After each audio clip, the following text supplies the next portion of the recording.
बेटा जी अस्सलाम वालेकुम। तो एक्सरसाइज 1.2 पर आ जाइए। इस एक्सरसाइज में काफी ज्यादा काम आपको करना है और ये काम आप कर चुके हो। एक्सरसाइज 1.2 में आपको सेट दिए हैं। पहले यूनिवर्सल सेट लिखा कीजिए। सेट ए दे रखा है। हालांकि आप जानते हैं कि इन्हें ऑर्डर में लिखना चाहिए, लेकिन ना भी लिखें तो कोई हर्ज नहीं, होना ऑर्डर में चाहिए। पहले ए हो, फिर सी हो, फिर ई हो, फिर एफ हो, लेकिन कोई हर्ज नहीं है। ई, जी, डी, एफ मैं इन्हें एज इट इज ले रहा हूं। बेहतर तो ये होता है कि आप इसे ऑर्डर में ले आए। ए, सी, ई, एफ, और इसको भी ऑर्डर में ले आए। डी, ई, एफ, जी। अब ये कहता है क्वेश्चन नंबर 1 में फाइंड ए डैश। अगर आप इसे सॉल्व करना चाहें, सॉल्यूशन की हेडिंग डालिए कॉम्प्लीमेंट ऑफ ए। जो मकसद है फाइंड करने का वो हेडिंग डालिए, और ए डैश फाइंड करने के लिए बाकायदा यूनिवर्सल माइनस ए इसका फार्मूला बन जाएगा। यूनिवर्सल में ए, बी, सी, डी, ई, एफ, जी माइनस ए क्या है? ए, सी, ई, एफ। तो ए निकाल दीजिए, सी निकाल दीजिए, ई निकाल दीजिए, एफ निकाल दीजिए। ये एलिमेंट्स निकाल दीजिए तो आपके पास होगा बी, डी, जी। बी, डी, जी। सेकंड है बी डैश। ये आपका होमवर्क है, बहुत प्रैक्टिस कर चुके हैं हम। ए इंटरसेक्शन बी, बताओ इसमें क्या रखा है? होमवर्क है। नंबर 4 डिमॉर्गन्स लॉ अगर आपने कर लिया है तो आपने ये सब कर लिया है, ये आपका होमवर्क है। थ्योरी हम बहुत डिटेल से कर चुके हैं। ए इंटरसेक्शन बी कॉम्प्लीमेंट, आप जानते हैं इसके 2 स्टेप्स होंगे, ये भी हम होमवर्क दे रहे हैं। नंबर 6 ए डैश इंटरसेक्शन बी डैश, ये भी हम होमवर्क दे रहे हैं। आज तो सारे ही होमवर्क दे रहे हैं। Universal union, universal union null set. आप जानते हैं नल सेट क्या होता है? एम्प्टी सेट जिसमें कोई एलिमेंट नहीं होता। तो यूनिवर्सल यूनियन नल सेट जो है ये भी आप फाइंड कर लेंगे आराम से। स्टेप है, एक ही स्टेप में इसका आंसर क्या आएगा? Universal set. इसके बाद है 8वां यूनिवर्सल इंटरसेक्शन नल सेट। ये भी आपका होमवर्क है, क्योंकि हम बड़ी डिटेल से ये सारा काम कर चुके हैं। आप मुझे ये बताइएगा कि यूनिवर्सल और नल सेट का इंटरसेक्शन क्या होता है? क्वेश्चन नंबर 8 देखिए, यूनिवर्सल सेट आपके पास जो था उसके एलिमेंट्स लिख दे, और नल सेट आप जानते हैं एम्प्टी सेट। तो इसका सॉल्यूशन करना है, आपको कहते हैं फाइंड कीजिए क्या? यूनिवर्सल इंटरसेक्शन नल सेट, ये फाइंड करना है। तो सॉल्यूशन हेडिंग क्या होगी? Intersection of universal and null set. तो universal intersection null set is equal to universal की वैल्यू लिख दीजिए, इंटरसेक्शन का साइन बनाइए, नल सेट की वैल्यू लिख दीजिए। अब मुझे बताइए इन दोनों सेट्स में क्या कॉमन है? इन दोनों में कुछ कॉमन नहीं है, तो आंसर में ना जीरो आएगा, ना नल, ना यूनिवर्सल आएगा। इनमें कुछ कॉमन नहीं, तो आपका आंसर होगा ये। और इसको क्या कहते हैं? क्वेश्चन नंबर 9 से पहले उसने लिखा है a is equal to x such that x is positive even integer less than 10। तो आप बताइए पॉजिटिव इवन इंटीजर क्या क्या होता है 10 से छोटा? 2 4 6 8। फिर कहते हैं p is equal to x such that x is positive odd integer less than 10। तो आप जानते हैं क्या होगा 1 3 5 7 9। और यूनिवर्सल सेट में जो स्टेटमेंट लिखी है वो आप यहाँ लिखेंगे 10 से छोटे सारे पॉजिटिव इंटीजर्स।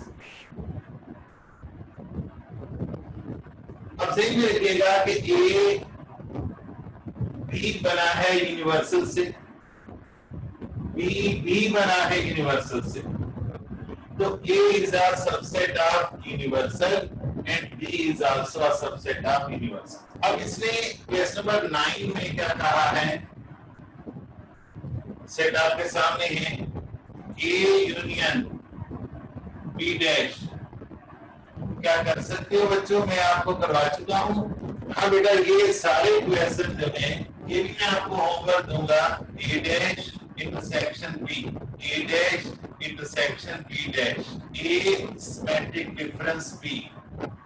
डायरेक्ट मेथड से भी करना है, फार्मूला मेथड से भी करना है। 13 A minus B complement, 14 complement symmetric difference B. क्या रखिएगा पहले इसमें समझिएगा, मेथड से क्वेश्चन 14 नहीं करना।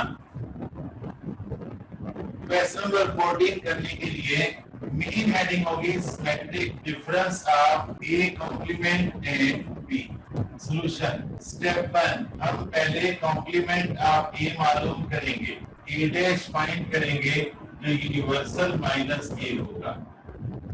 और यूनिवर्सल आप जानते हैं 1 2 3 माइनस ए आपको पता है, डिफरेंस कर दीजिए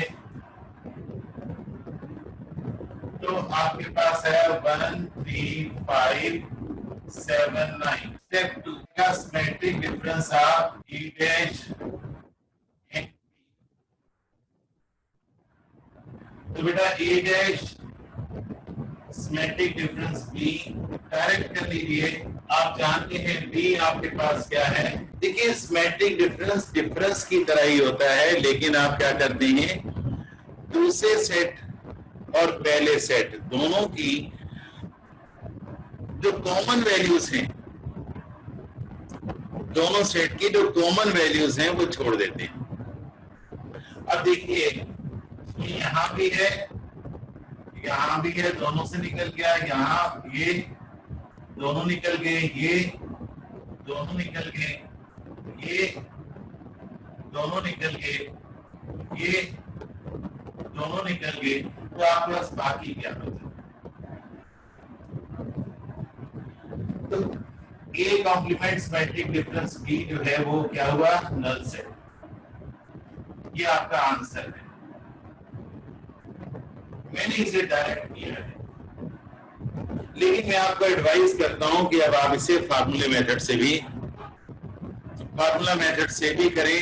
और फार्मूला मेथड में आप जानते हैं कि आपके 4 स्टेप्स होंगे। पहले ए डैश मालूम करना, फिर ए डैश यूनियन बी मालूम करना, फिर ए डैश इंटरसेक्शन बी मालूम करना, और फाइनली इन दोनों का डिफरेंस मालूम कर लें। Question number 15 A dash intersection B whole dash. क्या आप कर सकते हो? इसके स्टेप्स आपको पता है। पहले ए कॉम्प्लीमेंट मालूम करेंगे, फिर ए कॉम्प्लीमेंट और बी का इंटरसेक्शन मालूम करेंगे, और फिर फाइनली होल कॉम्प्लीमेंट के लिए यूनिवर्सल में से ए डैश इंटरसेक्शन बी माइनस कर। 3 स्टेप्स होंगे। सबसे पहले तो आप उन सेट्स की वैल्यूज लिखिए जो आपको दे रखे हैं। जैसे ए दे रखा है positive even integers less than 10, B दे रखा है positive odd integers less than 10, और यूनिवर्सल सेट है पॉजिटिव इंटीजर्स लेस देन। और आपसे कहता है क्वेश्चन नंबर 12 में फाइंड कीजिए ए सिमेट्रिक डिफरेंस बी। याद रखिएगा A symmetric difference B find करने के लिए पहले आपको फार्मूला लिख लेना चाहिए। आपका दिल चाहे दो फार्मूले हैं, A symmetric difference B is equal to A union B minus A intersection B. मैं इसी फार्मूले को बेस बना के काम करता हूं, डायरेक्ट मेथड से एग्जाम में नहीं करना। इसके लिए आपको सेम में रखना है कि यूनिवर्सल सेट की कोई जरूरत नहीं। अगर आप सॉल्व करेंगे, शुरू में हेडिंग डाल लीजिएगा सॉल्यूशन की, क्योंकि हर क्वेश्चन में आपको सेट्स लिखना पड़ते हैं। इसके सॉल्व करने के लिए स्टेप 1 होगा union of A and B, यानी ए यूनियन बी। ए की वैल्यू लिखिएगा, यूनियन का साइन बनाइएगा, बी की वैल्यू लिखिएगा, इनको इकट्ठा कर देना है। यूनियन का मतलब है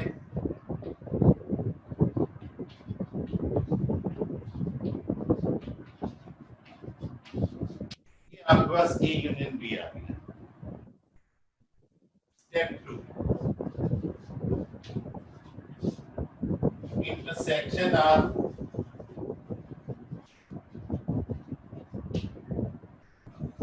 ए एंड बी। तो आप ए इंटरसेक्शन बी जब फाइंड करेंगे, ए की वैल्यू लिखिएगा,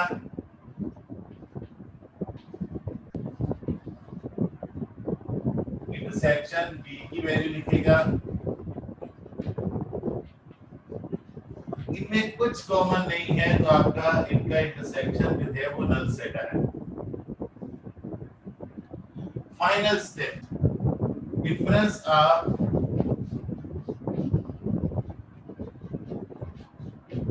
A union B and A intersection B। याद रखिएगा difference of A union B and A intersection B is always equal to A delta B। यानी symmetric difference क्या होता है? The difference of union and intersection of two sets. Note कर लीजिएगा, नीचे definition लिखनी है, always equal to symmetric difference of sets। यानी A symmetric difference B हमेशा A union B minus A intersection B के बराबर होता है। A यूनियन B की वैल्यू आप लिख दीजिए, A इंटरसेक्शन B की जगह नल सेट है, जाहिर है आपस 1 2 3 4 5 6 7 8 9 बचेगा, और by chance this is equal to universal set. ये किसके बराबर है? यूनिवर्सल सेट के। क्वेश्चन नंबर 14,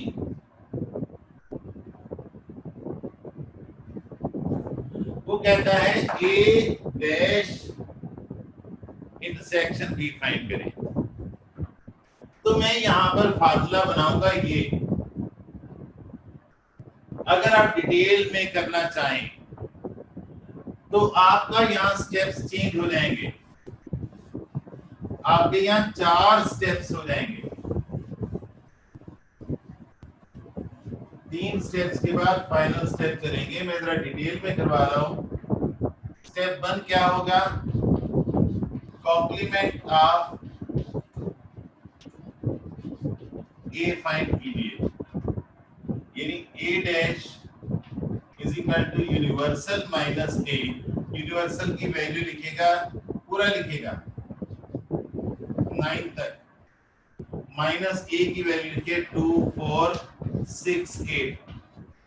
इनमें से 2 4 6 8 निकाले 1 3 5 7 9 आपके पास आएगा।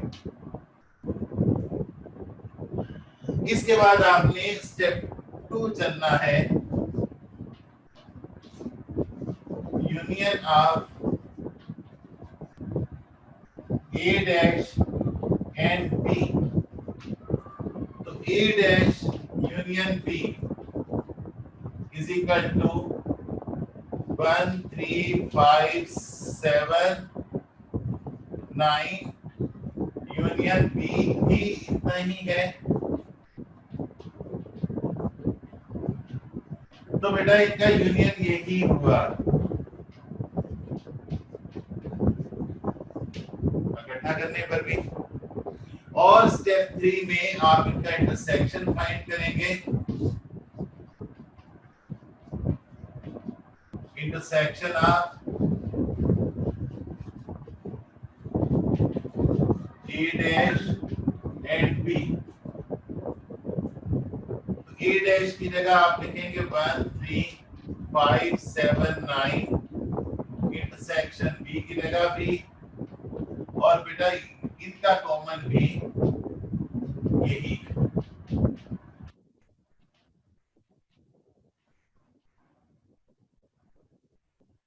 Final step,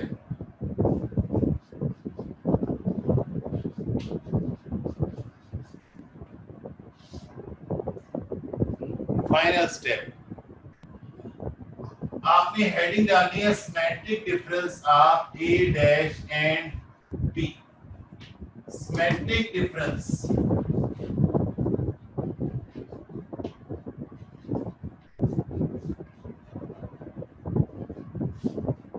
of A dash and B। तो A dash symmetric difference B, शुरू में फार्मूला बता दिया, A dash union B minus A dash intersection B। Values put कर दीजिए। 1 A डैश यूनियन B कितना है? 1 3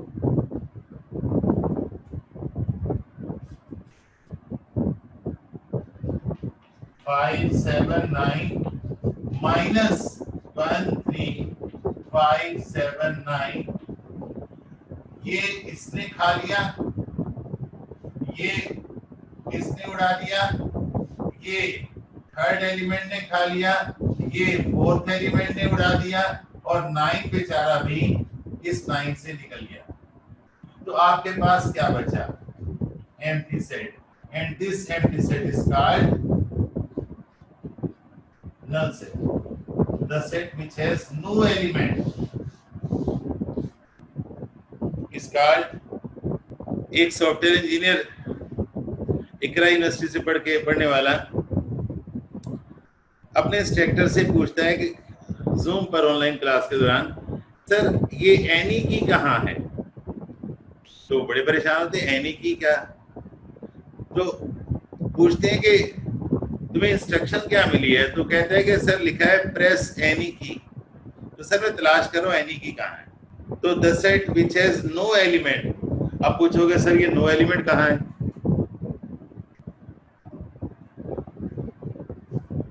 चलेगा,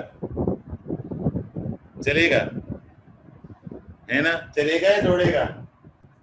क्वेश्चन नंबर 16 को सर्कल कर लीजिएगा। वेन डायग्राम हम बिल्कुल एंड में डिस्कस करेंगे और बड़े कमाल का लेक्चर होगा। मैं आपको वेन डायग्राम की मदद से ऑपरेशन सिखाऊंगा, और उसके बाद मैं रिलेशन सिखाऊंगा, और उसके बाद मैं फंक्शन सिखाऊंगा। तो क्वेश्चन नंबर 16 बड़ा स्पेशल क्वेश्चन है, एग्जाम में बिल्कुल नहीं आता, लेकिन आपके कॉन्सेप्ट बड़े अच्छे बनाता है। अच्छा, अब आपका क्वेश्चन नंबर नेक्स्ट है। ए और बी दो सेट दे रखी, आपको ए दे रखा है 1 2 3 4, बी दे रखा है 2 4 6 8। कहता है शो दैट, साबित कीजिए। Question number 17, A symmetric difference B is equal to A union B minus A intersection B। क्या हम ये कर चुके हैं? इसकी लेफ्ट साइड डायरेक्ट मेथड से करनी है और राइट साइड 3 स्टेप्स में करनी है। फिर कंपेयरिंग बोथ इक्वेशंस करनी है। स्टाइल याद है आपको? उसी स्टाइल से करना है। याद रखिए, अगर आपको वो स्टाइल नहीं आता तो आप स्टेप्स नहीं चल सकते, नंबर कटेंगे। Question number 18, A symmetric difference B is equal to A minus B union B minus A. 90 A minus B is equal to A minus A intersection B. अच्छा, मैं 19 का प्रूफ करवा रहा हूं। अब स्टाइल हेडिंग डालेंगे, solution of left hand side. Page के दरमियान एक ही स्टेप है इसका और वो है difference of A and B, यानी A minus B is equal to A की वैल्यू लिखिएगा 1 2 3 4 माइनस B की वैल्यू लिखिएगा 2 4 6 8। तो मेरा बेटा याद रखिएगा, ये 2 निकल जाएगा, ये 4 निकल जाएगा। इनसे हमें कोई लेने देना नहीं है, इन्होंने निकाला है। क्यों निकाला है? सिर्फ लोगों को निकाल दिया जाता है। तो 2 और 4 को इन्होंने निकाला है, तो जिस सेट के एलिमेंट से निकाला है उस सेट के एलिमेंट से कोई लेना देना नहीं है। जिस सेट बेचारे से निकाले हैं बकिया उसके लिखने हैं। इसको इक्वेशन 1 कहते हैं। इसको डिब्बे में डिब्बा है ना, इसे डिब्बे में, बॉक्स में, रेक्टेंगल में, ठीक है। इसके बाद आपने पेज के सेंटर में solution of right hand side की हेडिंग डालनी और राइट हैंड साइड सॉल्व करने के लिए सोचिए कितने स्टेप्स होंगे। Just 2 steps, no only 2 steps. पहला होगा step 1, intersection of A and B। तो A इंटरसेक्शन B, सिर्फ कॉमन वैल्यूज लिखनी है और कॉमन वैल्यूज इनकी क्या है?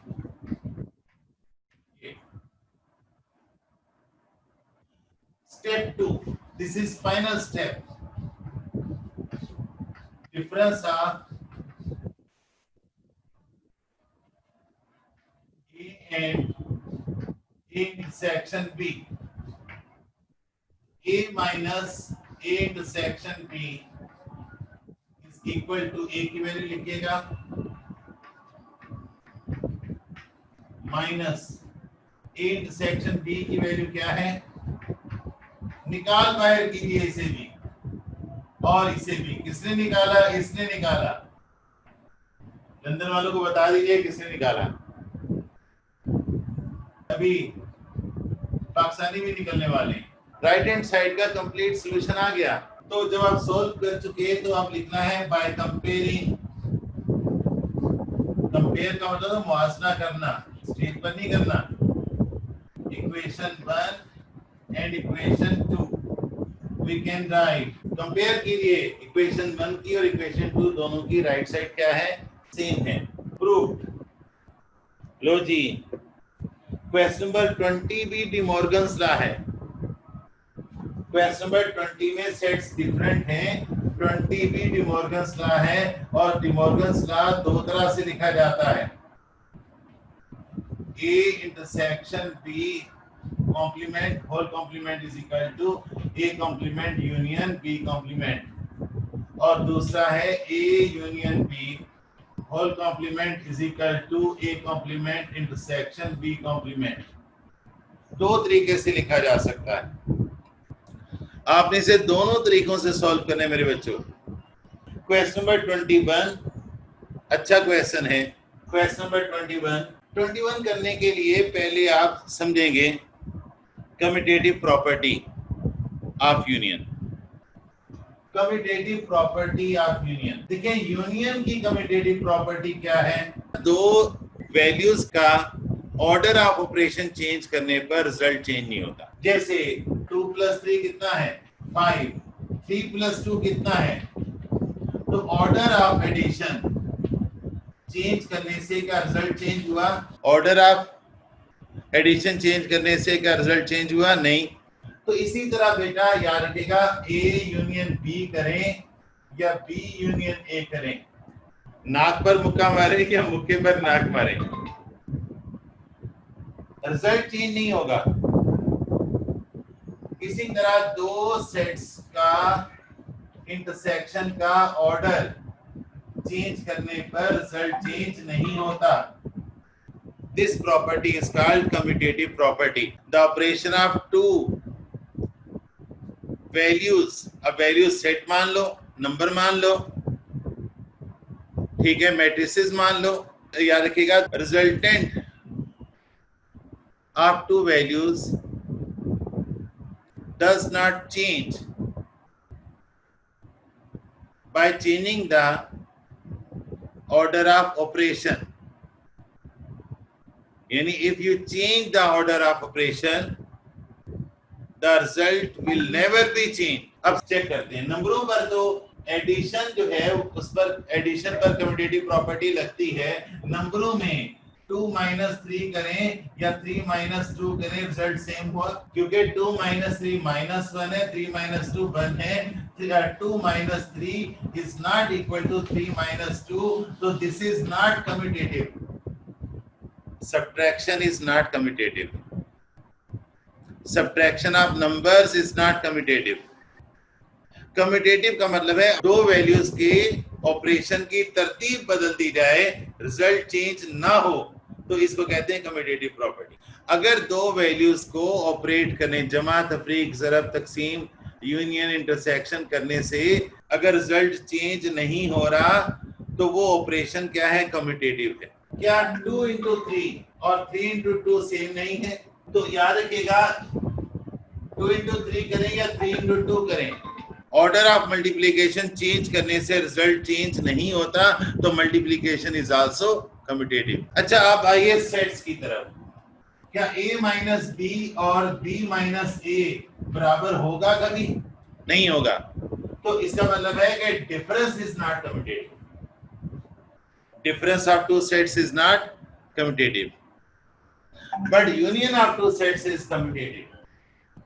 Intersection of two sets is commutative. और symmetric difference चेक करो commutative है या नहीं है, ये आपकी जिम्मेदारी है।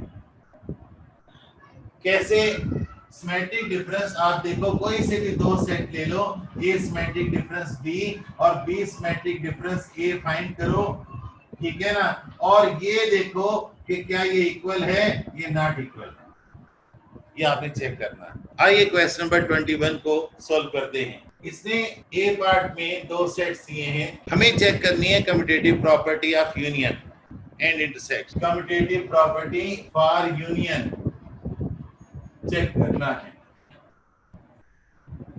तो यहां हम union of A and B मालूम करेंगे। ए यूनियन बी, ए की वैल्यू लिखेंगे, यूनियन का साइन, बी की वैल्यू, इन दोनों का यूनियन क्या होगा? 1 2 3 4 5 7 9। Number 2, union of B and A, तरतीब बदल दी, बी यूनियन ए, बी की वैल्यू पहले लिखिए, यूनियन का साइन, ए की वैल्यू लिखिए, यूनियन कर दीजिए। इक्वेशन 2, क्या दोनों रिजल्ट सेम आए? आप लिखेंगे by comparing equation 1 and equation 2 we get, A union B is equal to B union A। तो यहाँ लिखेगा यूनियन एज रिजल्ट क्या होगा, यूनियन एज कम्यूटेटिव प्रूफ। आपने कम्यूटेटिव प्रॉपर्टी फॉर इंटरसेक्शन बिल्कुल इसी तरह से करनी। बी पार्ट है, आपको सेट ए दिया है x such that x belongs to positive integers and x is less than or equal to 5। तो यहाँ ए सेट के एलिमेंट्स होंगे 1 2 3 4 5। सेट बी के एलिमेंट्स कहते हैं x such that x belongs to z integers and x is greater than or equal to 1 less than or equal to 4। तो आपके पास integers में 1 से 4 तक के क्या क्या हुए, 1 2 3 4। अब बेटा बिल्कुल इसी तरह से पहले आप ए और बी का यूनियन लेंगे, सामने रखिएगा, फिर बी और ए का यूनियन लेंगे इसी तरह से। आप चाहें तो मैं ये करवा देता हूं, लेकिन मैं सॉल्यूशन यहां करवा रहा हूं। आपके पास ये होगा बी, बी ही चेंज हुआ है ना,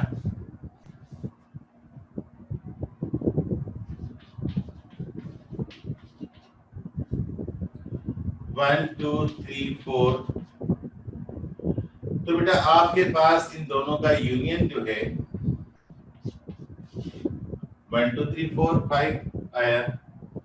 इसी तरह आपने बी और ए का यूनियन करना है, बी है 1 2 3 4। तो इनका यूनियन जो है आपके पास, अब दोनों को कंपेयर कर लीजिए। ये क्वेश्चन नंबर 21 का बी पार्ट है, दोनों को कंपेयर कर लीजिए। क्वेश्चन नंबर 24 है, यहां आपको सेट्स दिए हैं इसने, a is equal to 1 2 3 4, b दिया है 2 4 6 8, c दिया है 4 8 10 12, और फर्स्ट पार्ट है इसका associative property of union end of intersection. आपने एसोसिएटिव प्रॉपर्टी करनी। कितने सेट्स दिए हैं, तो याद रखिएगा एसोसिएटिव प्रॉपर्टी क्या है। अगर यूनियन के लिहाज से देखें तो 3 सेट्स का यूनियन उनके ऑर्डर ऑफ ऑपरेशन का मोहताज नहीं। The union of 3 sets is independent to their order of operation। ये आपके पास A union B union C, ये है एसोसिएटिव प्रॉपर्टी ऑफ यूनियन। काम बड़ा नहीं है। तो आपने इसमें A part associative property of union की हेडिंग डालनी है और वो यहां लिख देनी है। ये आपके पास एसोसिएटिव प्रॉपर्टी है यूनियन की। अब इसके प्रूफ के लिए हेडिंग डालेगा फॉर लेफ्ट हैंड साइड। आपका दिल चाहे तो यहां हेडिंग डालिएगा solution of left hand side. Left hand side के स्टेप काउंट कीजिए। तो पहले आपने क्या करना है, union of B and C find करना है। तो B union C is equal to, B आप जानते हैं 2 4 6 8, यूनियन C आपका है 4 8 10 12। इनका यूनियन कीजिएगा 2 4 6 8 10 12। इसके बाद आपने करना है union of A and B union C। Left hand side solve कर रहे हैं। अब आपने A और B यूनियन C का यूनियन करना है। तो आप जानते हैं A क्या है और B यूनियन C क्या है। A एक सेट है 1 2 3 4 यूनियन, B यूनियन C आप फाइंड कर चुके हैं 2 4 6 8 10 12। यूनियन कर लीजिएगा। आपके पास लेफ्ट हैंड साइड पूरा सोल्व होके आ रहा है। 1 2 3 4 6 8 10 12, ये इक्वेशन 1 कर दे। अब हेडिंग डालेगा फार राइट हैंड साइड। इसके भी स्टेप्स काउंट कीजिए। आप जानते हैं लेफ्ट हैंड साइड के 2 स्टेप्स हुए, इसके भी 2 स्टेप्स हैं। पहले आप करेंगे A union B, union of A and B.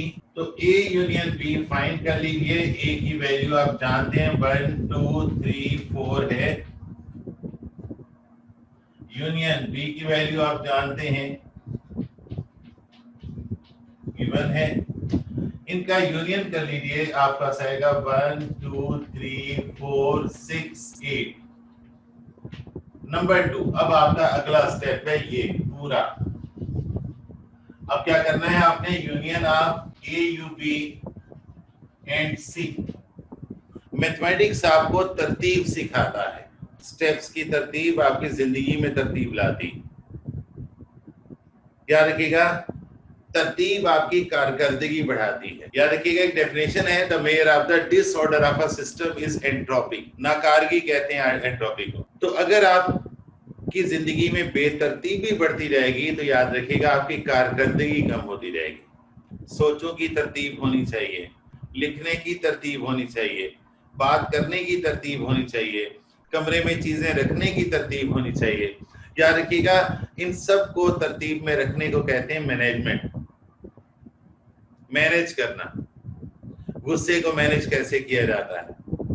गुस्सा पिया नहीं जाता, गुस्सा कंट्रोल नहीं किया जाता, गुस्से को मैनेज किया जाता। तो आपने अब जनाब करना है A union B union C. मुझसे थोड़ी गलती हो गई लिखने में, ये इक्वल के नीचे इक्वल होना चाहिए, तरतीब कहती है। डिस्टर्ब हो गया तो कोई हर्ज नहीं, कोई हार्ड एंड फास्ट रूल तो है नहीं ना। तो ए यूनियन बी आपका है 1 2 3 4 6 8। यूनियन सी आपके पास है, तो आप इसे यूनियन कर लीजिएगा। ये आपका इक्वेशन 2 हो गई, यानी A union B union C. अब गौर कीजिएगा कि आपने लेफ्ट हैंड साइड पूरी सोल्व कर ली है, राइट हैंड साइड पूरी सोल्व कर ली है, 2 स्टेप्स में। तो अब आप यहां लिखेंगे by comparing equation 1 and equation 2 we get. इसको बॉक्स बना लीजिए,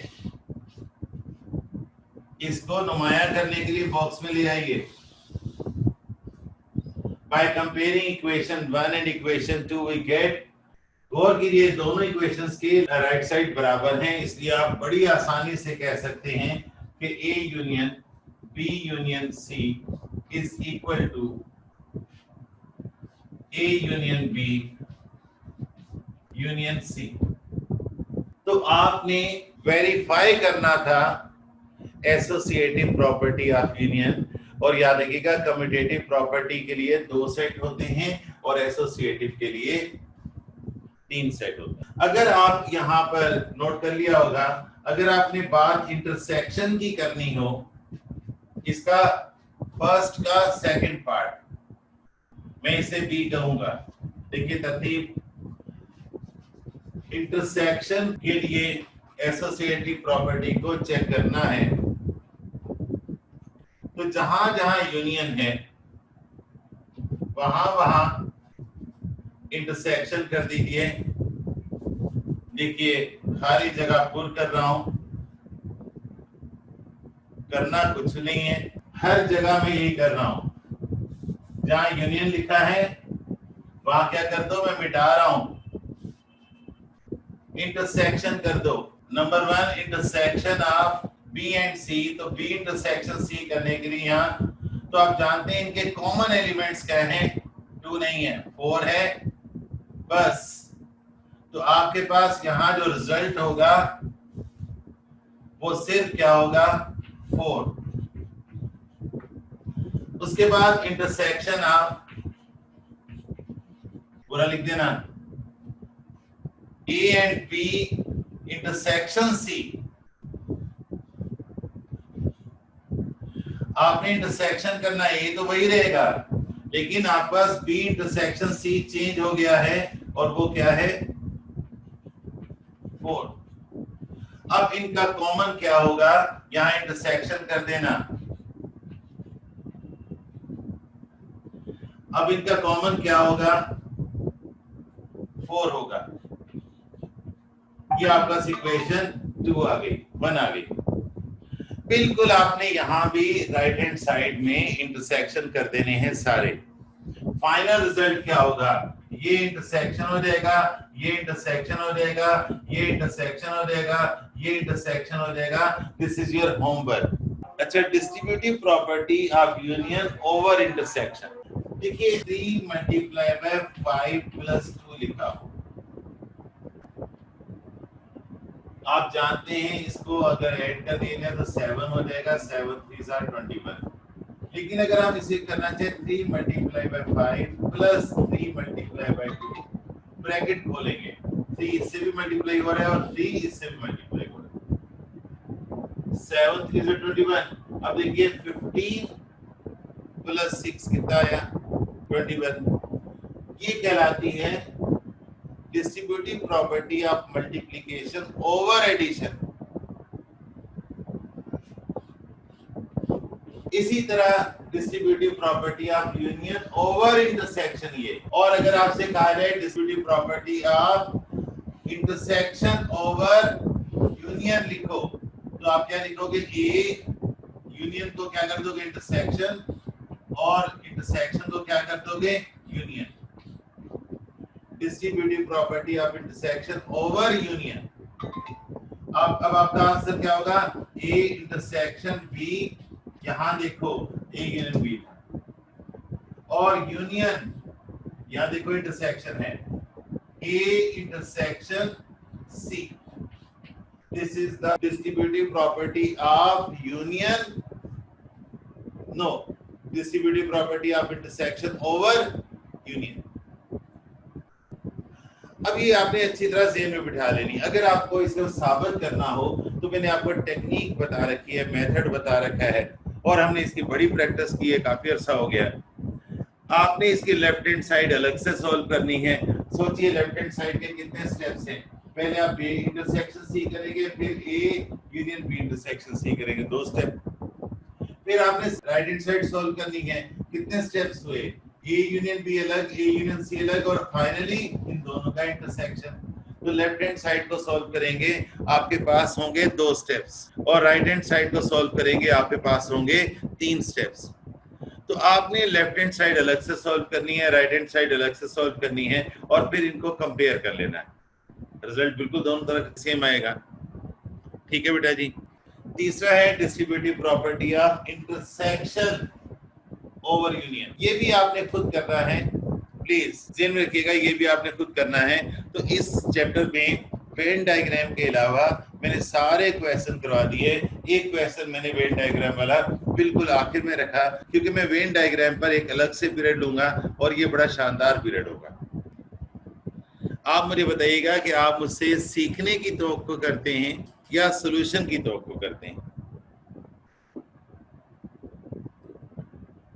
तो बेटा जब सीखा जाता है ना, मैंने आपको एक बार एग्जांपल दी थी।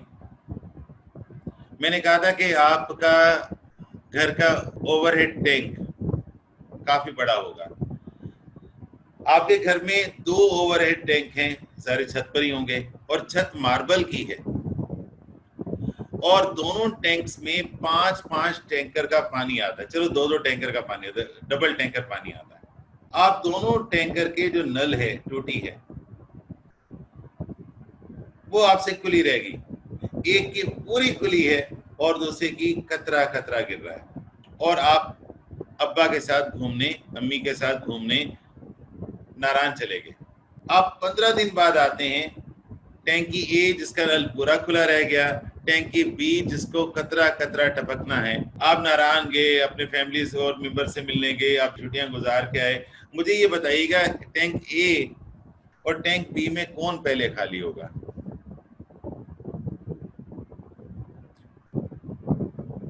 टैंक ए का। कितने प्रेशर से पानी गिरेगा, मार्बल के फर्श पर प्रेशर से पानी गिर रहा है, और दूसरे का कतरा कतरा कतरा कतरा कतरा गिर रहा है। 2 महीने बाद आप आते हैं, हो सकता है आप 6 महीने बाद आए, 1 साल बाद चलिए आए, और 1 साल में वो दूसरा टैंक कतरा कतरा कतरा गिर के खाली हो रहा है, उसे 2 महीने, 3 महीने, 4 महीने भी लग सकते हैं, 1 महीना भी लग सकता है, 15 दिन भी लग सकते हैं। जहां पानी कतरा कतरा गिरेगा टैंक बी का, और जहां पानी एक फुल स्पीड से टैंक ए का गिरेगा, वहां कोई आप फर्क महसूस करेंगे? बताइए, फर्क होगा? जहां प्रेशर से पानी गिरा है, 3 घंटे में टैंक खाली हो गया है, वहां कोई फर्क है? जहां कतरा कतरा पानी गिरा है और महीने लग गए खाली होने में, कोई फर्क है? मार्बल का फर्श तो दोनों के लिए नीचे सेम है। तो बेटा वो कतरा कतरा ही लर्निंग है, and learning must be effective. मैं अगर कोई किताब पढ़ता हूं तो कभी कभी मुझे उसके 3 सफ़े पढ़ने में पूरी रात लग जाती है, सोचो। और कोई चवल सी किताब मेरे हाथ में आ जाए, पूरी किताब 300 सफ़े की मैं रात को खत्म कर देता हूँ, हिस्टोरिकल टाइप। लेकिन जहां पर जिंदगी का फलसफा होता है, वो किताब का एक लाइन पूरी रात बेचैन रखती है। तो ये तो मैथमेटिक्स है बेटा जी, 9th में मैथ पढ़ा नहीं, मैथ की मदद से मैं आपको जिंदगी सिखा रहा हूँ। अच्छा एक बात, प्लीज, मैथमेटिक्स अगर आपने जिंदगी में इंजीनियर या डॉक्टर या प्रोफेशनल बनना है ना, तो आप इम्पोर्टेंट के चक्कर को छोड़ दो। याद रखिएगा, जो सीख रहे हो वो इम्पोर्टेंट है, इम्तिहान में आए या ना आए उससे कोई गर्ज नहीं रखनी। बड़ा आदमी बनना है तो जो आपकी मेंटल ग्रोथ बढ़ा रहा है वो इम्पोर्टेंट है, इम्पोर्टेंट है। याद रखिएगा, आपका लिखना रवानी से इम्पोर्टेंट है। याद रखिएगा, अच्छा सोचना जो है वो इम्पोर्टेंट है, अच्छी प्रेजेंटेशन करना इम्पोर्टेंट है, अच्छा कैरेक्टर डेवलप करना इम्पोर्टेंट है मेरे बच्चों, ठीक है ना? तो इम्पोर्टेंट है, बहुत कुछ इम्पोर्टेंट है। ये तो सतही सी चीजें हैं, अगर आपको ये चीजें नहीं आई तो याद रखिएगा ये बहुत बड़ा गैप पैदा करेंगी, और अगर आपको आ गई तो फिर आपके लिए इम्पोर्टेंट या नॉन इम्पोर्टेंट का कोई मामला ही नहीं, ठीक है ना बेटा? सॉरी बच्चों, मैं ऐसे ही हूँ, चलेगा ना? अब साल भर तो गुजारना है, बर्दाश्त करना है। ओके बेटा जी, अल्लाह हाफिज।